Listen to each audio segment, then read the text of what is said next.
Les forces russes ont porté un coup décisif aux troupes ukrainiennes dans la région de Koursk. 9 brigades ukrainiennes ont été attaquées simultanément par les unités russes, qui ont ciblé plusieurs localités stratégiques près de la frontière. Ces frappes ont eu lieu dans 7 villages clés, dont Alexandrie, Dariino, Leonidovo et Novoivanovka, des zones où les combats sont désormais au cœur de cette intense confrontation. Abonnez-vous et partagez cette vidéo pour ne rien manquer de l'évolution de la situation.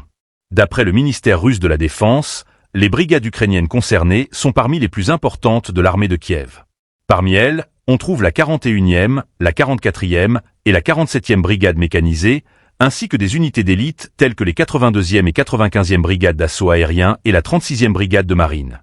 Ces forces ukrainiennes, lourdement engagées sur plusieurs fronts, ont été repoussées sur plusieurs axes, dans un contexte où l'avancée russe ne montre aucun signe de ralentissement. La répression de cette attaque ukrainienne dans la région frontalière de Koursk semble marquer un tournant majeur dans l'issue de cette offensive. Les troupes russes continuent de repousser méthodiquement les formations ukrainiennes, tandis que l'artillerie et l'aviation russe multiplient les frappes sur les positions ennemies. Les forces ukrainiennes, bien que présentes en nombre, se trouvent dans une situation délicate, n'ayant pas réussi à tenir face à la puissance de feu russe.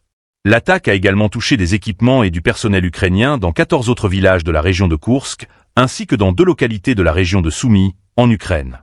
Ce regain d'intensité militaire souligne la complexité de la guerre dans cette région stratégique du sud de la Russie. Les soldats russes continuent de démontrer leur supériorité tactique sur ce terrain difficile, tandis que les Ukrainiens, bien que renforcés par l'armement occidental, peinent à maintenir une défense efficace. La guerre, loin d'être un affrontement classique, semble se transformer en une série de batailles de plus en plus locales, mais non moins décisives. Si la situation militaire s'intensifie dans cette région, la question reste ouverte. Ce recul temporaire des forces ukrainiennes pourrait-il marquer un changement dans la dynamique de la guerre? Pour l'instant, les combats continuent de faire rage, et l'issue de ces affrontements sera déterminante pour la suite du conflit.